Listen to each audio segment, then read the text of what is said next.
여러분 안녕하십니까? 보건복지부는 지난해 7월부터 외국인 환자들을 위한 신속 입국 제도를 운영해 왔는데요. 이에 따른 효과일까요? 코로나19 대유행으로 감소세를 보이던 외국인 환자 방문객이 다시 증가하고 있는 것으로 나타났습니다. 외국인 환자들이 주로 찾은 진료 과목은 내과이며 건강검진과 성형외과 등이 그 뒤를 이었습니다. 6월 27일 월요일 투데이사 첫 소식입니다.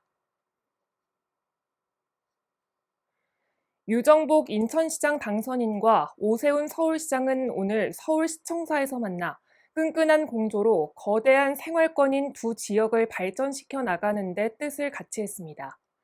유정복 인천시장 당선인은 인천과 서울이 경제와 사회, 문화, 환경 등의 정책을 함께 추진해 시민 행복을 증진시키고 지역 발전을 이뤄나가는 것은 당연하다고 거듭 협치의 중요성을 강조했는데요.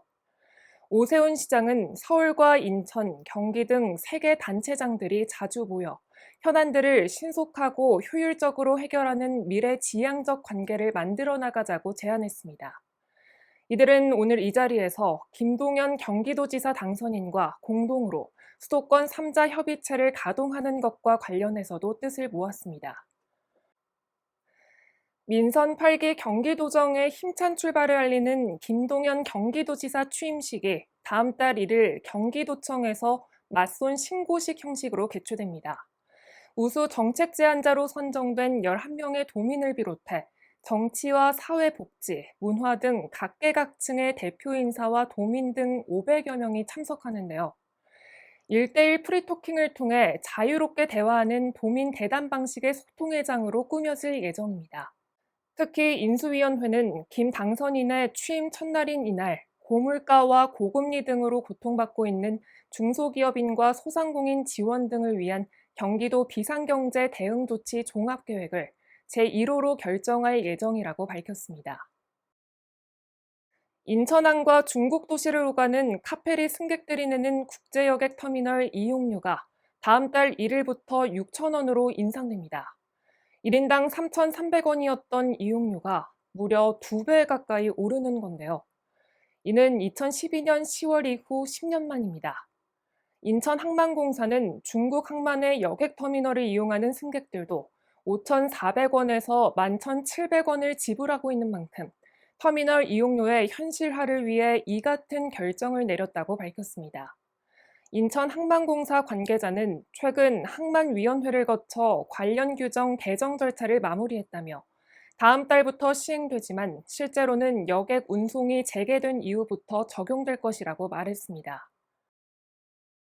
부천시가 제37회 서울국제관광전에서 문화예술 도시관광 중심 부천을 주제로 다양한 이벤트를 진행해 최우수 콘텐츠상을 수상했습니다.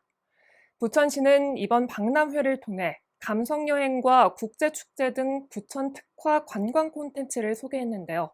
세계 관광산업 컨퍼런스에서는 정부기관과 여행 전문가, 관광업계 종사자 등 간의 네트워크를 구축하고 부천 관광의 발전 방향 등에 대한 의견을 나눴습니다. 한편 시는 오는 8월 고양 킨텍스에서 열리는 제7회 대한민국 국제관광 박람회에 참석해 홍보 마케팅을 펼칠 예정입니다. 안양의 역사와 인물, 산업, 경제 등을 종합한 학문인 안양학이 대학 교육과정으로 확대됩니다. 안양학은 안양의 어제와 오늘을 토대로 미래를 조명해보기 위한 지역학인데요.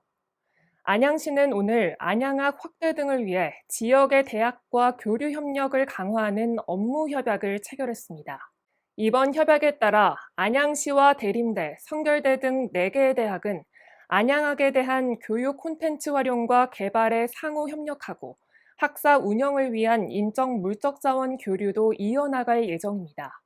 특히 오는 10월에 김중옥 건축박물관에서 열리는 2022 경기 건축문화제를 위해 시와 건축사회를 비롯한 4개의 대학교가 협력하기로 했습니다. 요즘 밤낮으로 후텁지근한 날씨가 계속되고 있습니다. 잠시 주춤했던 장맛비는 오늘부터 중부지방을 중심으로 이어지고 있는데요. 내일까지 최고 150mm 이상의 폭우가 쏟아질 것으로 예상되니 안전사고에 유의하셔야겠습니다. 뉴스를 마칩니다. 시청해주신 여러분 고맙습니다.